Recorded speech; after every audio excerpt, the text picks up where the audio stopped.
streaming and then suffer the horrible delay and wonder when the video is going to go live, which I don't even have up in front of me at the moment. Yeah, this is standard operating procedure at the Laser Source podcast, the #1 podcast. Feel like long delays before podcasts start. I'm joined today by Matt and Kyle, of course, but also Mr. Mullins, Laser Engraving 911. What's up, bro? Long time no see. You too. You too. You look good. You look like you got a glow about you. Yeah, like a backlit glow, kind of angelic. Yeah. Oh, yeah. Yeah. So you're here on a pretty joyous day, dude. Pretty exciting day. There's some shit going down. We're gonna get to it, but first, Matt has a job to do. Matt, can you say chat for us? Let's say hey to chat. So, let's see. DeMarco says, "Bwah ha ha ha ha ha." First, bitches. First, bitches. What? That's our princess right there, because she is always here and says, "I mean that term with the utmost love and respect." She said. Michael Dias said, "I second that remark." That's unless, well, I mean, I would. Have you seen her laser setup? I'm gonna say 50-50. And then Alex congratulated her, saying, "DeMarco, you fucking did it.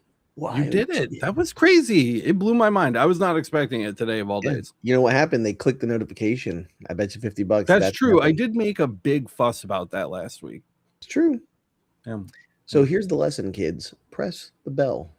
Let's see. John Upstring said, "OMG, DeMarco's first, and I'm not fourth. Something strange is afoot at Laser Everything." You don't know the half of it. We're going to get to it. And then Laura coming in hot. She said, "Howdy, everyone. Well done, DeMarco." What's up, Chris Laura? here from Perth down under. We got Santa's Laser Engraving from the North Pole, South checking in. Yep, we got Smoke and Lasers, Directed Tech. What's going on, dude? Yeah. My goodness, we got a bunch of people here. And then everybody else is just getting in. So what's up, guys? Everybody's having a good chat already. They're asking lots of questions for Gantry, for Galvo. Are you guys gonna talk about the 16-bit? John's like excited that Michael Mullins is here. I'm gonna try to ask the right questions for you guys. If you have questions, drop them in chat and I'll relay them. I think we're going to be deferring to the closest thing to an expert that we have here today on the subject, which is Kyle, for a lot of this, because I'm just as surprised and out of the loop as you guys are. I heard about this. When did you tell me about this, Kyle? Like yesterday night? Last night. Yeah. When did that? So first of all, we know about this because it came up as a device option in the LightBurn device setup, correct? And the most recent release candidate?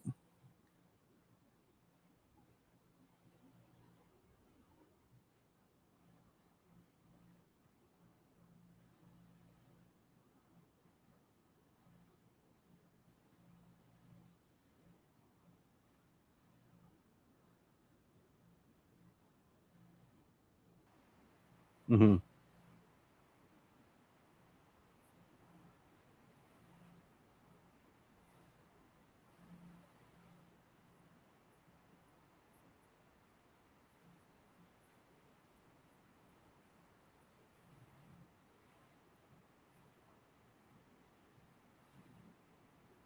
All right, hold on, timeout.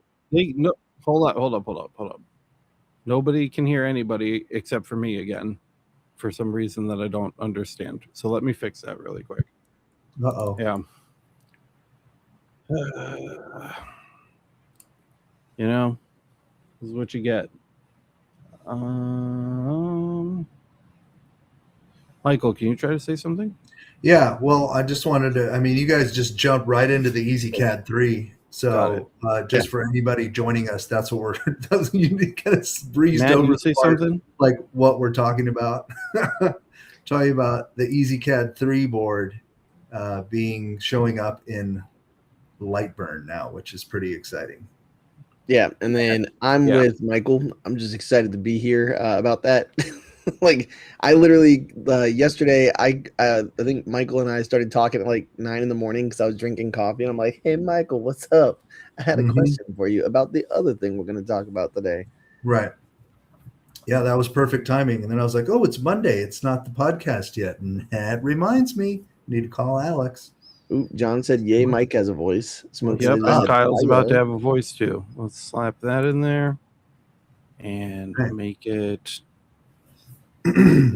visible so you guys don't have to stare at a giant thing, and drop that. By the way, perfect timing to say hey to Handy Andy, who showed up a little late. Tony B. By the way, you guys being a little late is perfect because we usually are. So thank you for being on time technically.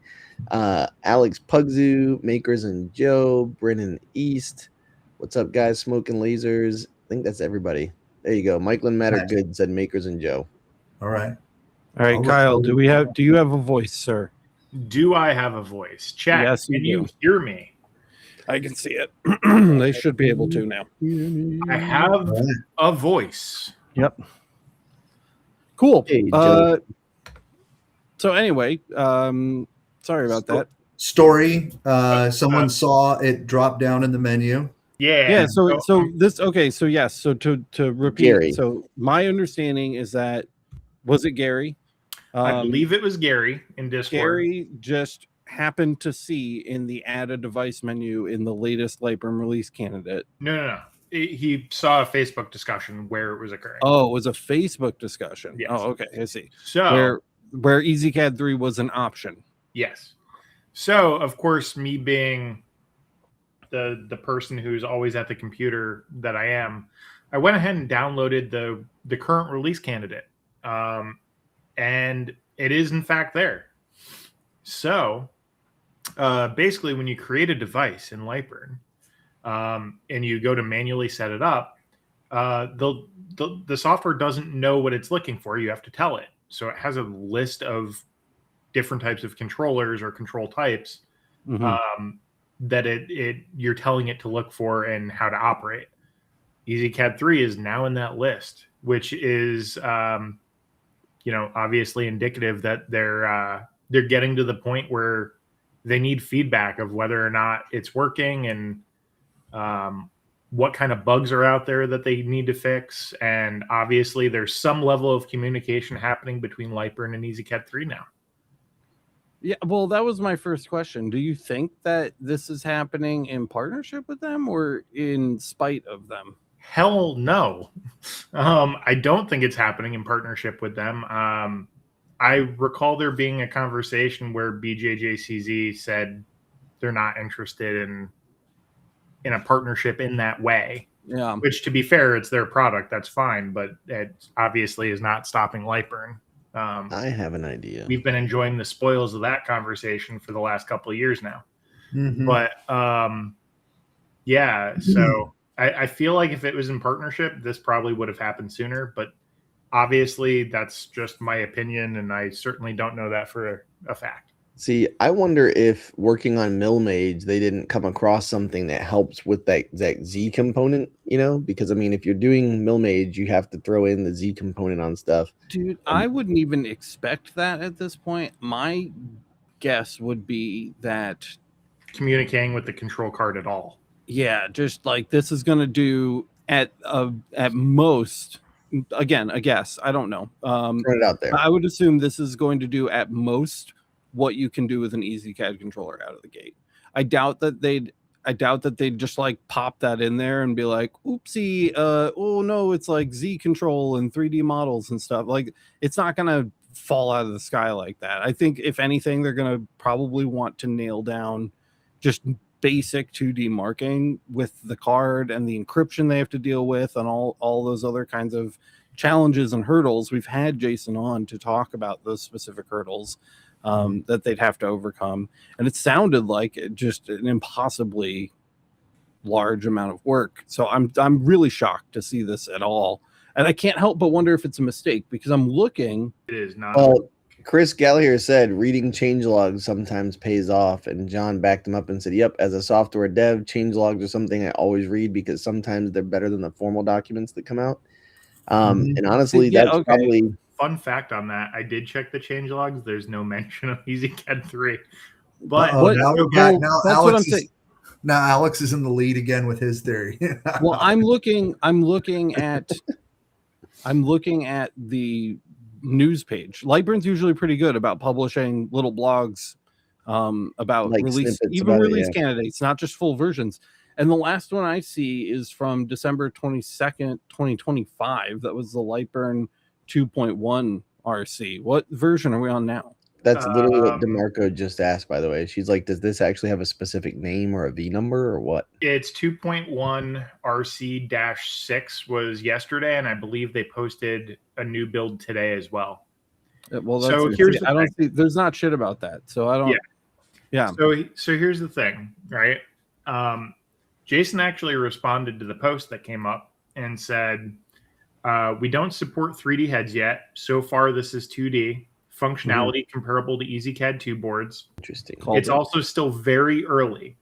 And this is basically just to push it to a wider test audience. We don't have enough machines through it to say if it's ready yet. And I'd be surprised if it was bug-free as of yet. So yes, that makes sense. Exactly what Alex said, where it's more or less they're going for EasyCad2 comparability here. Parity, right? They want it to work synchronously. Well, not that's the wrong word, but you know what I mean. Yeah. That's the goal, is they just want it functioning. Sure. They don't have enough machines and testers in house, so they're sharing it. I don't think this was a mistake based off of reading what was written. Maybe they're just trying to get it out to more machines, is what some of the people in chat are saying. Yeah. And honestly, it makes sense that they're probably not. I mean, we're helping advertise it, but it makes sense that they might not want to advertise it if they don't believe it's stable enough for thorough release candidate testing, right? Like if it's like ready for prime time kind of deal. Kyle, I have a question. Yeah. Do you think that, and you know more about this stuff than I do. Do you think like CommMarker and Xtool, anything with a descending motorized Z-axis, is using a version of this board to do all that control? No. So do you think they're just designing their own controller boards to control the Z-axis and stuff like that? Well, CommMarker is using so like the Omni X, right? Yeah, that's what I was referring to. Yeah. I believe it might be a custom card. I don't think it's EasyCad3. I believe they're using a different set of software that was designed for 3D crystal marking. For Xtool, theirs is entirely their own. It's proprietary. Got it. So that's part of the reason why Galvos that are compatible with LightBurn from them, like the F1 and the F1 Ultra, they appear as a basic G-code gantry machine to LightBurn. Right. Yeah. It's super basic functionality, and all of basically the features that they advertise for the machine beyond basic functionality pretty much only work with their software. That I know. Because they kind of built it from the ground up that way, and it doesn't mean they're interested in working with LightBurn on integrating that, because they're functionally the Apple of lasers. So the but yes, to also loop it back to like something that we've been kind of keeping an eye on with Excel Laser, they've probably been working on the Z movement stuff because of that. So, and then also with MillMage, although it's a similar software package, I would imagine it functions a little differently, I guess. But so it's probably been on their radar for a bit. But yeah, I think mostly what they're just trying to nail down at this point is probably communications with the control board, make sure they have the core functionality and the fields and the inputs working the way they would expect. So if you're calling for 100% power, you're getting 100% power. If you're calling for 68 frequency in kilohertz, you're getting 68 and not some random value and whatever else. I remember that I don't, I mean, we're talking a lot about the Z stuff because it's relevant to other things that are going on in the industry right now. But I feel like the big issue with EasyCad3 support, period, to just do basic things, was the encryption, that the like USB the data method in which it was, communicates. the method in which it communicated, over USB was like encrypted, and it couldn't be just like sniffed with Wireshark the way they did the EasyCad2 controllers, So I'm just really surprised that we heard nothing about them working on it. I get why too, because you don't want pressure from all of the people with EasyCad3 cards, hounding you while you're trying to do like this super difficult thing. But I'm surprised. I honestly kind of just figured it wouldn't ever come. And here it is. So I was sure it would come in really some surprising. form probably, but the reality too is just that there's obviously no guarantee it's going to work until it works, right? Yeah. Not here until it's here. Well, it's getting here, it seems, but yeah. One of the questions that I wanted to pose, and I already have a answer that I'll give myself, but I'm curious what you guys think. Like, would you just, if you were looking for lasers right now, would you stop looking at lasers with EasyCad2 controllers and start looking at lasers with EasyCad3 controllers? No. I think that there is a use case for both still, because you're still talking about cost differences. You're still talking about complexity differences in use and in setup. And not everybody needs 3D control, either via Z or head or both in that case. Because if you're talking about 2.5D or 3D, 2.5D is the Z height control. And then 3D incorporates a 3D scan head and potentially a motorized software controlled Z as well. Some people just don't need that. And for some people, that's just a headache that they do not want to overcome, because now potentially you have to worry about setting your focal height in software or dealing with software controlled Z. And on some jobs, that's just an absolute migraine. Yeah. I was going to say also, if you've been looking at lasers for a long time, jumping into the end where everybody's just going to get started with a new technology interface for it, like, even though it's on something that is working now for like the two boards, that it's like, maybe I wouldn't just dip my toes into the stuff that everybody's learning or messing with right now. As the guy just said, like Jason Dory just said, this isn't out yet for sure. It still might be buggy, this, that, and the other. That's pretty much it. So that's my thought. I would jump in, but like Kyle said, it's use case specific in that point. But it's one of those things, if you really truly are trying to start a business, and then you should probably grab something that's EasyCad3 and then learn EasyCad3 if that's for your business. But if I was getting for me now, I would just still get something that could run off of a two board. I think that if you, go ahead, Michael. Yeah, I was just going to say, I would just be looking for stuff that's an EasyCad2 board for general engraving and overall engraving.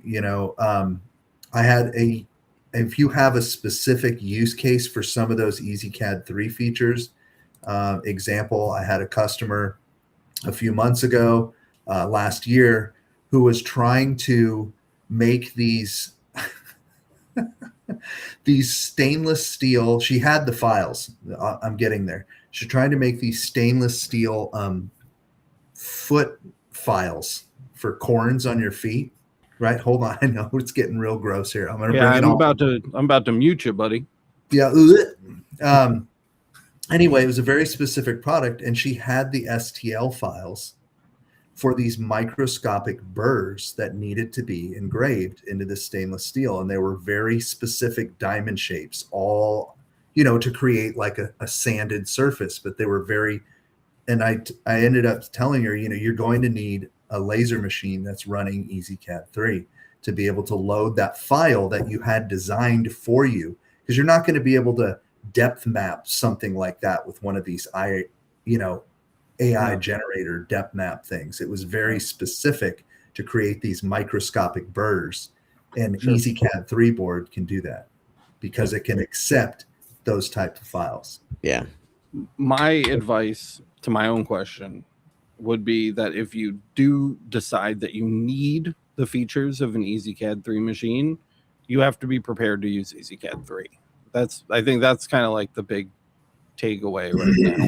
Yeah, you know, we don't know how well things work if or when they do give it the LightBurn seal of approval.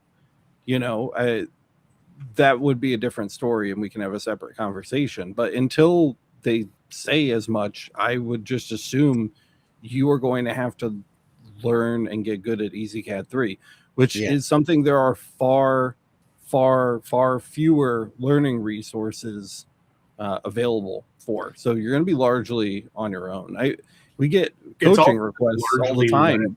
A ton of people still ask Kyle to do coaching sessions about EasyCAD3, and we're just kind of like, I don't really fuck with that. Well, and you know, one thing too would be my suggestion to add to what all of you guys have said is join LightBurn's community, because if you really are looking for that kind of information and you're someone who has one of those boards or you have those questions or you want to be like in the know, their boards are great. Like nerds crawl around there all the time who are just talking about this kind of stuff, and you can join it and put your name out there. Because I know when they had the Galvo, like the release ages ago, right? They literally were like, hey, if anybody's interested in this or has these kind of tools, reach out to us. We'll put you on the short list. And they're pretty open for people who know what they're doing and have use cases for it to share that with you beforehand and hopefully get your feedback. I mean, Alex and a whole bunch of guys were doing testing with it, I think months before it was even like whispered out like, there. What the EasyCAD2 support stuff. Yeah. Yeah. So join their community. That'd be my best suggestion if you really want to be like in the know on it. On the bleeding edge. Yeah. And like that's in their forums. So just saying. Yeah. Yeah. Well, Anthony that's the news about that. Anthony's saying allegedly EasyCAD3 has an SDK that are readily available. I did read into that and I saw that, but ultimately all we know is in terms of sides of the conversation is what Jason discussed with us, both on the podcast and in the community. So the conversation he had with them was that they didn't want to work with him in his endeavor. Whether that was a miscommunication or something else, we don't know, but that's the side of the story we have, and that's probably as far as we're going to comment on that. Yeah, and then I still think that there is some validity to it. Chris Gallagher said the same thing, and BeamItUpLaserWorks, Anthony said the same thing about this might be coming from their work with MillMage, because I know MillMage, as far as like what their next product was, they wanted that out there in the market. Like that's one of their focus or foci, and they literally were putting a lot of emphasis and time and man hours into that across the world. They had people in their European division working overtime on that. So, and when you say foci, I want to reach through the monitor and smack you. If that's your focus, then that's fine. But as a group, our foci are all over the place. So, that being said, I don't know. I think that their work with MillMage would make sense because the STLs that Anthony was talking about, those are kind of like the next files people want to play with a bunch, and those fit with the EasyCAD, which is what Michael was saying about the burrs being done evenly distribution, as it goes down. So it's literally like milling with the laser when you load those kind of files in. Like that's the kind of crazy accuracy you can get, and you can get angles, not just straight down, right? And that's what it's about. You can get really precise with those files with the EasyCAD3 board. As with all things, I would remain vigilant with a healthy level of skepticism until some official announcements are made. But if you own an EasyCAD3 board and you want to fiddle around and potentially break things, go nuts. Go check it out. There you go. Now's the time you can go grab the release candidate and see how much do those boards cost? They are like $1,500. Whoa, dude! As opposed to EasyCAD 2 board 5 to 7. Yeah. Yeah. Plus, It's a big EasyCad3 difference. also has an activation limit that Yeah. you get. So you can activate it, what is it, 3 times? It's 3 times, yeah. And then your license is dead and you have to buy a new board. You have to buy a new board, or you have to get a refreshed license and flash drive or whatever. Which, spoilers, cost just as much money. So yeah, so they're just holding on to that for it's a really bad system, and LightBurn compatibility would skirt all of that, because I think that's why they put the kibosh on the whole SDK thing. Yeah, because the locks are on the software, not the hardware. Yeah. So right. Yeah. Kyle, I have to put you back on the spotlight, dude. I got something else that I want you to talk to me about that you've been trying to tell me about. You've been trying to tell me about this all week, and I have not been listening because I've been kind of knee deep in editing. What is this, bro? I don't know. What is this? Oh yeah, right. You can't see the feed. No, dude, this got me working blind here. It's Gary's project, homie. So you can pull it up and guide me through it if you want. You can take a second to do that. What you're looking at is exactly how far I made it on. I just thought it was super cool.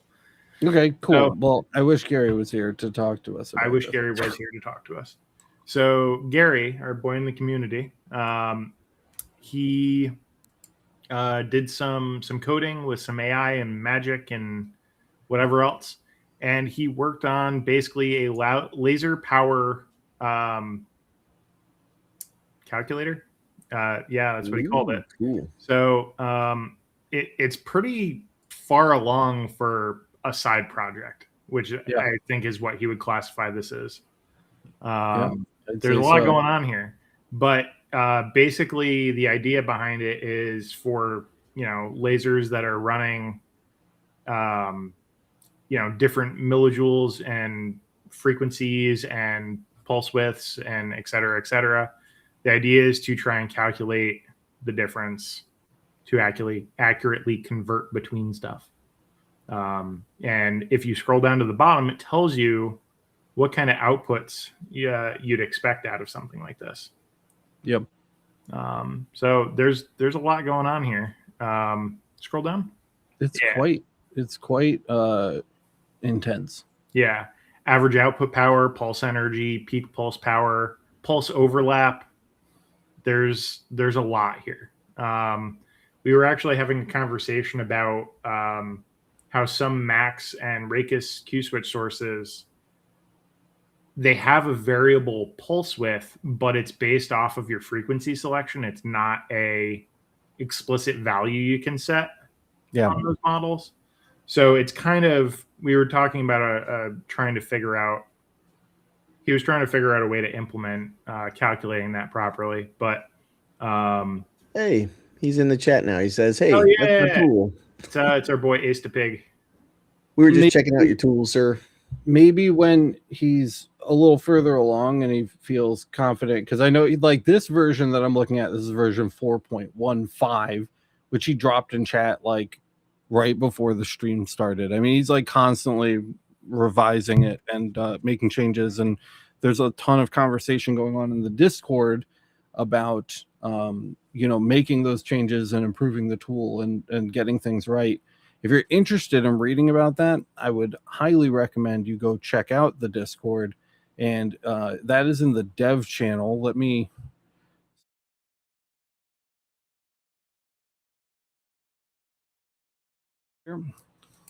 so here's the Discord. So under the Make Army section here, there's a channel called Dev, and that's mostly where the conversation is happening. So you can see all of the iterations that have been going on, and there's a ton of back and forth, and people are helping to test, and it's just been a really impressive effort, which is mostly why I wanted to shout it out. It's here as an HTML file. That wasn't a website I was on. That was literally just me opening an HTML file in my browser. So if you want to download it and try it yourself, or maybe give some feedback, I'm sure Gary would appreciate that. So you can check that out there. Well, the benefit of this tool is basically once it's completed, if you want to transfer all your settings to a completely different machine with different wattage and a different laser source, this tool will help you translate your settings that you work so hard to create on your old machine that you want to keep or get as close to as possible on this brand new, maybe higher wattage, different laser source machine. Is that the idea? That would be the end goal. Yeah. Okay. Yeah. Basically the relation between the differences is what it's trying to help. That could be really handy. Yeah, I don't even know. I didn't look that close because that was also the first time that I was looking at that. But I'm wondering, beam optics. Yeah, so he is covering beam optics too. He's got beam quality, beam diameter. I wonder if that's pre or post expander optics, or because there's already the param like tool that's out, right, for like converting parameters. So Shark was somebody was on the Discord a long time ago. I haven't seen him in a while, but he made a tool based on the equations that we came up with when we first converted the Laser Everything parameter libraries that people got for supporting the channel for a bunch of different lasers, so that people could have like a general starting point. Yeah. But the calculations are far vaguer and far less scientific than this. So while the settings in those libraries are good, these conversions certainly have the potential to be more accurate if they can nail down all of the variables, of which there are so many. Gary was actually asking me earlier today. I hope he found it. Let me know in chat if you found it, dude, where the file server was. I guess I can show that if you guys are curious about. I got. By the way, the thing that Alex and everybody used to say was our parameters are meant to get you in the ballpark, and the difference would be this would get you in the ballpark and into your section, like where you were in your seating, you know. Yeah. Hopefully not behind like one of those shitty poles that are like always where I buy the seats, and it's like you get a deal and you're like, this gets you into your seat. You just don't have the hot dog and drink yet. This I'm showing this for Gary mostly, if you're still there, Gary. Oh, yeah, but you said, by the way, break this, let me know what I need to fix. He was asking me where the manuals were because he wanted to like reference a bunch of specs for machines that I think he's trying to have kind of like pre-configured in there. And those are under utilities in the file server menu here. And then there's manuals for all kinds of different hardware, spec sheets, things like that. So if you haven't ever poked through this, you should, because there's quite a bit in here. One other thing. Oh, man. Oh, okay. That was freaking me out for a second. So you can click one, and I have to fix this. Usually you get a PDF preview here. But I would like to point out that the download button works fine. So you can just download the PDF. Yeah. And it's got specs and stats on all of the different laser sources that I've been able to collect manuals for. If you have a manual for your laser source, feel free to send it in and I'll get it added to the database. And this is free for everybody. So if you want to check this out, it's at db.lasereverything.net. You can log in. We're building a system where you can keep track of your different like lasers and then share those settings with other people. All of the community settings that people have submitted are still here. I haven't worked on it much lately because I've been trying to actually give the channel some attention, but we're working on setting submission forms, so you can go ahead and add your own settings to this list to share with other people that have your laser. And we've got a database on a bunch of different laser sources and all of their different capabilities and stats and things. So you can click individual sources and figure out what's going on with your machine. We also have a library of materials and rate them based on how dangerous we think they are. We've got a library of free projects that anybody can download and use, everything from 3D printer files for jigs and fixtures to business documents to laser files and EasyCad settings logs. I mean, like there's a ton of stuff in here. So if you haven't checked this out, make sure that you go check it out. It's at db.lasereverything.net. It's 100% free for everybody. So make sure you go look at that if you haven't. But yeah, so I'm really excited, Gary. I'm super excited to follow along with the progress on that because it's really cool. Good work, man. Yeah, that looks very like it's going to be a very handy tool. Yeah, it's dope for migrations for sure. By the way, two things that I wanted to touch on real quick. One, Jack said this channel has a Discord. Hell yeah, it does. Come on, you're Jack. a moderator on there, Jack. Come on, Jack. If you guys haven't joined and you're watching or listening, come join the Discord. It's great. There's tons of information to have, including all the links that we're talking about here. There's a link down in the description to get to it. Exactly. And also, we've got 51 people watching right now and only 17 likes. People, come on. Ooh, I feel like that's fixable, and everybody should scroll down a little bit and hit that thumb button. That way the other nerds can find us. Nice. We did have a couple questions. If you guys want to roll through those really quick. Santa says, so this is from early on in the show. So many companies coming out with their own software, LightBurn getting behind on lasers. Does this help them catch up any or just added feature? I mean, if they... Oh, go ahead, Kyle. I was going to say, I don't know if I would say they're behind on lasers. Yeah, I don't really know what that means. The problem... So one of the big problems with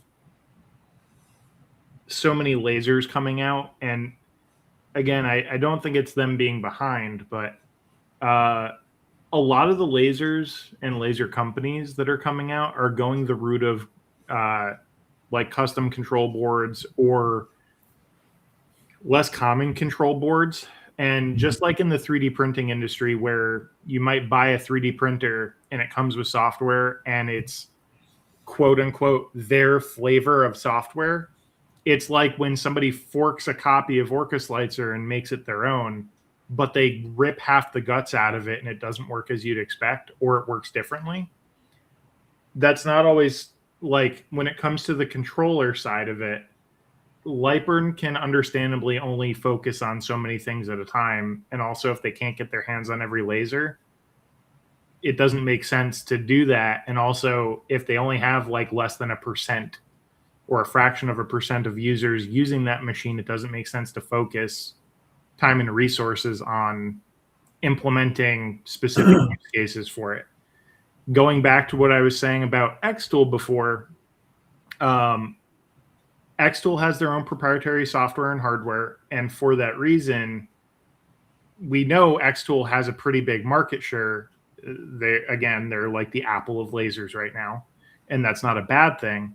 But you'll notice that fiber lasers like the F1 and the F1 Ultra that are LightBurn compatible completely still have a very limited functionality and feature set because of the method of control that they're doing.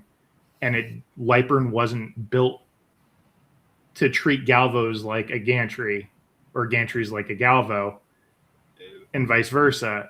And the controller method that they're using to function on those galvos is really better suited for a gantry. And it was kind of intended that way. So that's the way LightBurn interprets it. So when you go to operate the laser, you're not getting the specific tuning options and functionality option sets within LightBurn that are intended for a galvo, because it just operates like a gantry. And they don't get the access the same way that you would with an EasyCad control board. That's a fair technical response, but I feel like also, and chat's calling this out too, this is mostly just a giant fucking ugly example of enshittification of shit, where people want to have a walled garden, ecosystem where they control what hardware you use and what software you use and where you're getting your materials. If they had it their way, I'm sure they'd make it so that their laser would only mark on materials they sell you, and that would piss a lot of people off, which is why it probably hasn't happened yet. But if they find a way to do it, subtly enough and slowly enough that you won't notice, I'm sure that would be a feature coming soon. Huh? There are laser companies out there that did that. Well, yeah, and they've, I don't put it past them. The inkjet printers do that to you now. A ton of companies are adding like RFID or like QR codes or whatever that the ink you're using isn't ours. Fuck yourself. Go buy it and come back. Filament rolls or like, resin dispensers, little resin cartridges and shit for 3D printers. They will find a way. You know what I mean? So I wouldn't get super excited about their proprietary bullshit. Also, there's so many of them doing it. If everybody has a walled garden and the users are not definitively in one group, then it's not a super effective way to lock people in. It just kind of ends up fragmenting the greater laser community, which is a shitty byproduct of a shitty business practice. So I don't know, just take it all with a grain of salt. A lot of you guys are probably thinking right now, duh, obviously, but I don't know if everybody knows that or feels that way about that. So I just want to make sure that we're kind of on the same page about what comes along. Subscriptions, my life is better. Yeah, of course. Just to be clear too, like, I'm not against proprietary, like, closed ecosystem software. And like Chris Gallagher was saying, proprietary software has its place where sometimes they need specific control over certain things the machine does in a certain way, and sometimes that's the only way to do it. But when I find it to be a problem is when they they close it off via software only, and then they don't put in the effort to improve the ecosystem or improve anything about ownership of that machine. Once you have it, it's now a functioning product that turns into a brick when the software just stops working. Yeah, I won't rant about it forever today, but just like think about it. Know what I'm saying? Yeah. All right, next up, Chris Galler was actually asking, I'm looking for a mystery button. He's looking for a mystery button that he pushed. My slices are now printing along X-axis instead of Y-axis. Any idea what I'm looking for? I'm assuming rotary? I would assume rotary as well. Yeah. Go into rotary setup, change the orientation on your rotary. Could it be, and this is not a rhetorical question, I'm actually asking you, Kyle, could it be the like XY setting in the laser, like the config, reversing the mirrors, like, you mean? Config. Yeah. Maybe. I mean, theoretically, if you switch your X and your Y axis in the device setup, it could do the same thing, but your lens correction would be wrong at that point too. Yeah, and you'd really have to go in deep to do that. Like, I mean, not deep, but yeah, you're already in the. Yeah, that wouldn't be a mystery button. That would be like steps. It's not like a oopsie, I hit the reverse the. Yeah. But the rotary, I agree. I think the rotary is probably the orientation of the rotary flipping. Yeah, it's just on the bottom left of that setup menu. It's really easy to hit. You might have selected into that box and hit like the down arrow or something. Sure. That to me is when it's 1 a.m. and you're just trying to do that one more thing and you just hit that. You have that fuck up where you're like, oh, I should have just gone to bed. Yeah.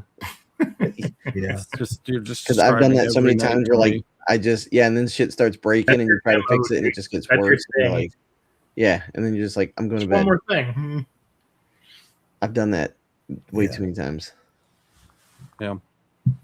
I've been on the call with you when you've done that way too many times. Yeah, at like 1:30 in the morning usually. Yeah. Because Kyle's like, I'll stay up with you while you work on that project where you had 200 of those things, and it's just somehow it's like, wait, something was off on that last one, and you're like, boop, and you're like, oh god, there's a fire now. Well, hopefully that helps, Chris. If you want to give us a little more info, feel free. But that's just the BS we're throwing out there to the wall. Get back to us if it worked or it didn't work. Yeah. And with that, I just want to spend like the last couple minutes here talking to Michael about his new toy. Can we talk about that? Well, I have. You're talking about the Eufy maker? Which toy? I have a lot of toys. Eufy. Okay. Got a shop full of toys, man. I do. So check it out, dude. It's not new to me, and that's the cool thing about it. Like, I've had it for like over 7 months, And so I've really gotten to like get to know it really well and know its little, and I've had it when it was still like having releases, like in software updates, like every week as they were like working on it. Sure. It's been really, really fun. For people that don't know what it is, what is the yeah. So the UV Make, I mean, I think everybody does at this point, but it was like the UV Make was the first ever affordable, really small desktop obtainable like UV printer with a lot of, which is a type of printer that prints ultraviolet sensitive ink. So the ink goes on really quick onto the surface, any surface, and then right after it, a UV lamp comes by and cures it instantly. So it has this incredible bonding capability to bond to almost any surface. So leather, wood, even glass, metal, plastic, acrylic, you know, you name it, you throw it in there, it's going to print on it. I mean, which is dope. So it's a really neat machine. And up until, you know, last year, it just was not really, they were like 25, 35, 45, 55, 65, $75,000 to get into that. And so they're the first ones to come out with it. They sent me one early on when they wanted to launch their Kickstarter campaign. And I've always wanted to play with one of those. And as soon as I started playing with it, man, I was just like, this thing is so much fun. And it just works. It just works, right? Yeah, it's a printer. You know, are you going to start up one day and print and have like a bad print check and have to do some head cleanings or, you know, take care of it? Yeah, it's got wet ink in it, you know, but when it's running, it is so much fun. Like I have printed on so many projects already. I've done projects for customers. I've done my own personal stuff. And I don't know what else to say about it. Like I think it's super affordable. The ink, you know, the ink cartridges, it is a cartridge system. I know a lot of people are unhappy about that, you know, because they're small cartridges. There's even people like now that they're getting theirs from Kickstarter, immediately started like drilling holes in the cartridges and like finding ways to put aftermarket ink in them, which is no surprise, but I think that's pretty stupid myself, but that's just my opinion, you know, because like you just said, we were just talking about it. You might be able to get away with it now, but eventually they're going to, you know, they're going to start putting some kind of sensors in there, you know, like, so enjoy it while it lasts. And hopefully, since you've already bricked your warranty on your machine, I hope you get a lot of runtime out of it while it lasts. You know what I mean? So you immediately bricked your warranty on the whole machine when you do that. So, but it's understandable because I guess that's the only thing I really don't like is I wish it had bigger ink tanks, not like self-serving tanks. I wish they sold like XL cartridges. That would be cool. But honestly, the ink lasts like a really long time for what I'm doing. I'm not doing giant canvases of 3D art. I know they like to show that in the commercials, like these 3D raised huge 19 by 16. That's going to drain your cartridge. That's not how I'm using it.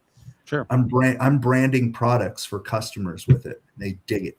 See, and that's my thought. My thought is like when you have like phone cases like this big that come in and they want like a 1x1 with their shit on it, and it costs you a dime's worth of ink, but you charge $5 for the mark. You know what I mean? Like that's how I look at it. Yeah. How's the pricing on the ink cartridges? Like how's it come? Well, they don't sell them individually, so I don't think you can buy like a magenta. So it's like a party pack kind of deal. Yeah, you buy a party pack when you need new ink, and it comes with all the inks, like 2 whites, 1 gloss, and then all the colors, and then the cleaning cartridge, which is really important. So they have a really cool cleaning system and a maintenance system, and that there's a fluid in that. Half of the cartridge is for waste ink, and half of it is for their special cleaning fluid, which helps keep that print head moist even when you're not using it. It's capping the print head. It's doing little tiny micro cleans over days of period. It doesn't use that much, And that way, when you go to fire it up, you don't have to run 100 test prints and flushes to get it working. Like it just kind of, a couple of run throughs of ink and you should be good. It's been taking me about 15 minutes after a few days of being, not using it. It's taking me about 15 minutes to kind of like slap it around and run some test prints through it. You're going to work now. Yeah. And that it's like I'm waking it up from a slumber, and it takes about 15 minutes, pushes some ink through, and then I'm good for the whole day. I can just print nonstop. So, let me hit a couple things really quick. Quantum Leap said, guys, wanted to say thank you. Watched your stepper rotary wiring EasyCad card video, as you suggested in adding rotary to my Galvo. I had EasyCad 2 card between the videos and Google searches, was able to wire up a rotary that worked great. Congratulations. Yeah. I just wanted to acknowledge that. Glad that it helped. Also, Sam would like to know, Michael, does the software notify you when it's low on ink and allow you to swap out mid-job, or do you have to restart the job? You can totally swap out mid-job, and you have little ink meters in the upper right-hand corner, so you can constantly watch the levels and what is getting low and stuff like that. And if you go to run a big job, it'll calculate the ink, look at the level, and be like, hey, dude, you don't have enough ink, so it's time for you to swap out your yellow. So let me ask you, if you put in that I'm going to do 200 of these, does it tell you that, will it calculate here's how much you're going to need for you? Probably not. Okay, that's what I was going to say, because if it did you have to manually hit the reprint, use the reprint feature. Okay. So you can't put in, like with laser passes, you can't say I am going to do this whole bed and these products 50 times. You can't. Doesn't work. If it did, though, that would make it fucking sick, because you could calculate like, okay, if it costs this much per milliliter of ink and I have to buy this much, and you could throw that into your cost calculations. I think that's easy for them to put in there. That's a good feature. I'll put it that's some good in the beta forum. I just want to, from this brain right here, Yuffie, if you want to send me one, I'll definitely test that for you. Because I have been using the reprint feature a lot ever since they introduced it, because that's what I think it's is for small batch run stuff, and I do not want to set that up. I just want to hit the reprint button. It works great. Free W67 wants to know, is it still 33 cents per milliliter of ink? I haven't looked at the price of ink, honestly. I should know that, but I just sorry, I didn't mean to put you on the spot. All I can tell you is that the way I'm using it, those ink cartridges have lasted like at least a month and a half. The way I'm using it, I'm not doing massive 4 millimeter raised 3D images. I'm not doing giant canvases. I'm not doing, filling up the whole artboard with giant pieces of wood and doing photographs. So what are you spending every month and a half? What am I spending in ink? Yeah, you said you get about a month and a half out of it. I don't know. Probably if I had to guess, probably 22 bucks in ink. It's fine. That's not bad. So probably 22 bucks in ink. And here's the thing about Eufy to me. So knowing what you just said with 22 bucks, the cost of entry, the barrier of cost is what this machine broke, right? Like that's what it does.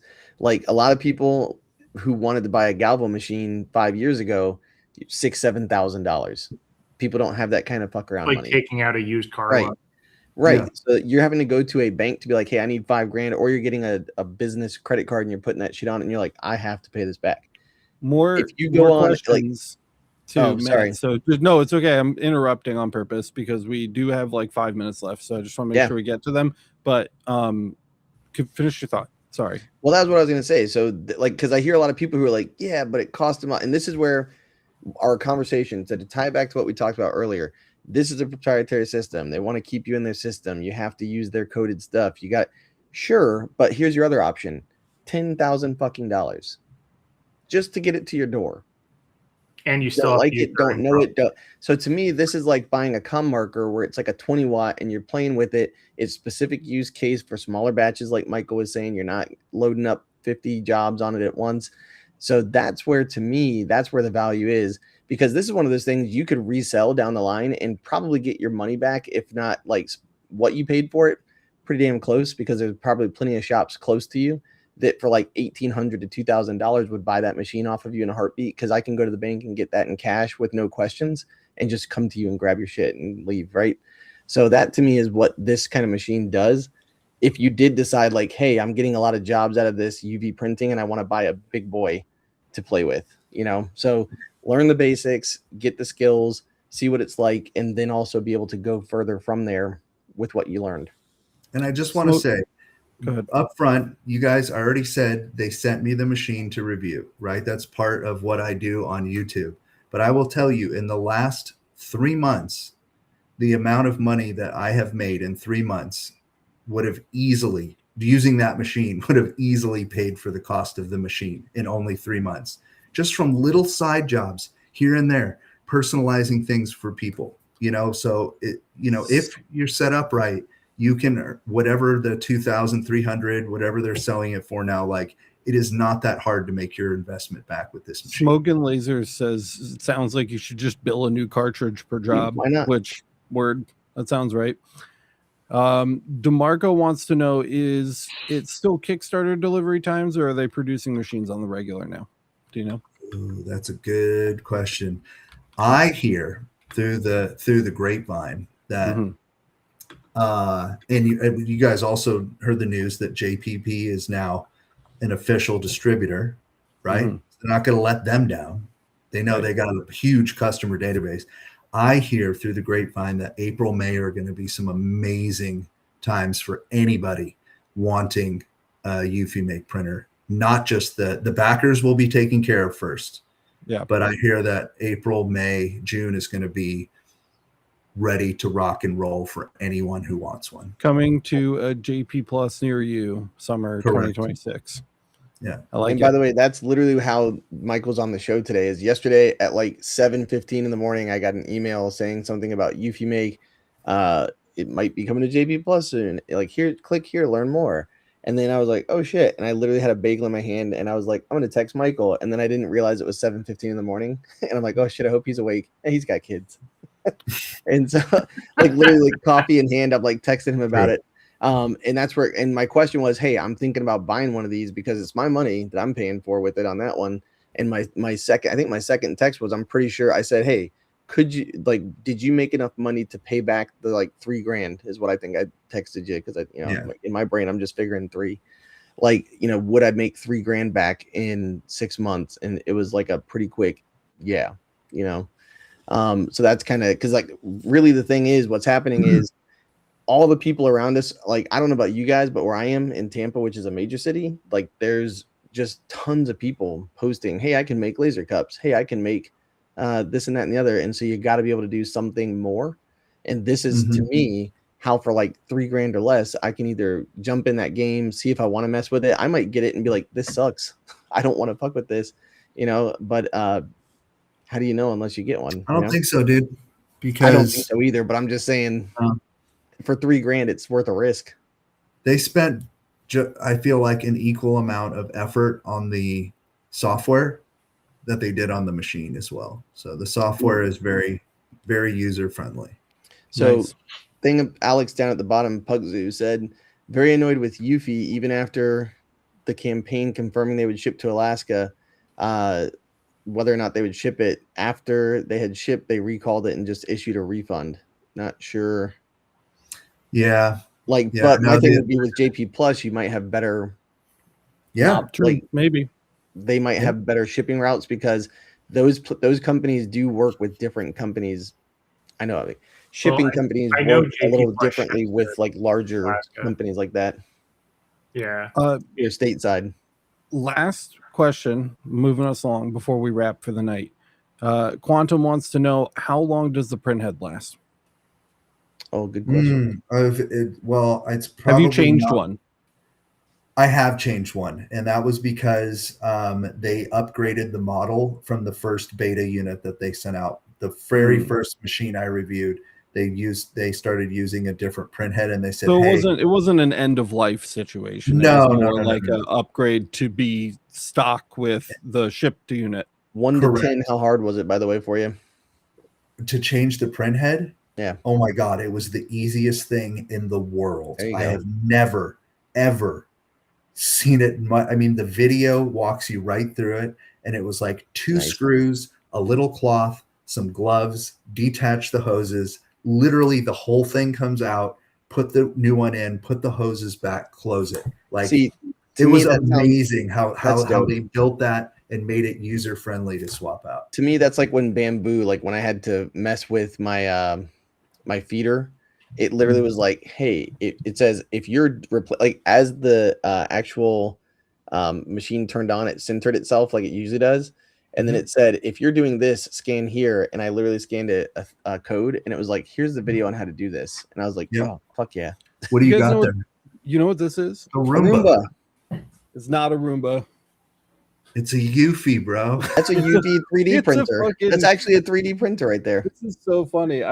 The first time I heard about this, which wasn't that long ago, Oh, yeah, you guys Alex care himself. way more about printing than I do. I could give a shit about printing. I'm so traumatized from the fucking, what was it called? On a jet, bro. I'm done. I'm done printing. I'm never going to do it again. Every But time I've when I mentioned it, first he heard shits about himself. it, I was like, holy shit, they make my fucking robot vacuum. And then Kyle had to Just explain wanted to to throw them that that some companies make different things. Yeah. Dude, my first email to Eufy Make when they reached out to me, Alex, about this printer to make a video, I literally told them the story about you and I and the OnaJet DTG printer and how horrible, and I have super skeptical of anything that has liquid in it, and I never want to do printing again. And they were like, we get it, but please give us a try. You know, like they listened. So I'm telling you, dude, I felt the same way, dude, but I have had a good experience. Yeah, like I said, I'll talk to Jackie when when things develop and that maybe drops You should. I think you'd stateside, have fun. if you will. Yeah, and maybe see if I can mess around with something like Get that. the machine before it's available so you can. And I hope if Eufy Makes watching this, you guys need to come out with some XL cartridges, man. Straight up. Like I'm telling you, you need to come out with bigger cartridges. If Eufy's watching this, you need to come out with larger vacuum bags for my robot vacuum because that shit fills up so fast. What we're all agreeing on is that size matters. Indeed. Correct. Yeah. And that's what we're going to leave you with tonight for having watched the Laser Source podcast. So thank you so much for being here with us live. Michael, thanks for hanging out with us, dude. Yeah, dude. Thanks for having me. Appreciate it. Dude, I miss like chatting. I feel like I say that every time you come on, but like it just doesn't happen frequently enough. So we need to have me to text Michael at 7:15 in the morning. I really want to do something with the XL laser, dude. When we get, I know. machines. I'm waiting on Rainey right now to finish sending me documents or whatever. Okay. But that's supposedly like you and I. Like I want to get in the same. I know. room I want you with to come up. I want you Yeah. to come up because they're sending me that CES unit. Nice. So I want you to come up so that we can do like a go ham on the CES unit. One of the things they want me to do before they swap in a production model for me is like make them a list of settings. And so I thought you and me would have a blast. Oh yeah. Just digging around doing that together, shoot a couple vids or whatever. I think that'd be really fun. So we're definitely going to have some Excel laser content coming out, and Michael will very, very likely be in it. So you guys can look forward to that as well. But I think that's all I've got, unless you guys have anything else for you. Got any plugs or anything you want to talk about before we bail, Michael? You good? Laser Engraving 911? Yeah, I released a new LightBurn tutorial today. So if you guys haven't watched that yet, it's kind of a long one. You know, find some time this week and check it out. Sick. Good shit. Always and fun videos. yeah, I think that's all I got, guys. Thank you so much for being here once again on the Laser Source podcast, and we will see you in the next one.